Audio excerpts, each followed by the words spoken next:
নমস্কার। আবৃত্তি কবি শ্যামাপ্রসাদ ঘোষ।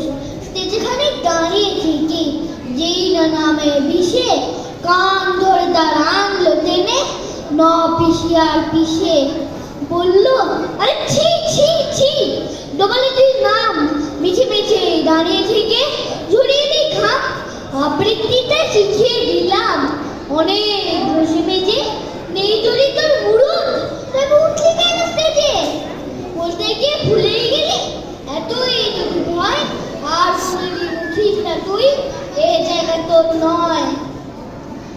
বললো বিশেষ, কোন বিশেষ, শোনো আমার কথা, সব না শুনে বকছো শুধু, কেমনে ভব্যতা।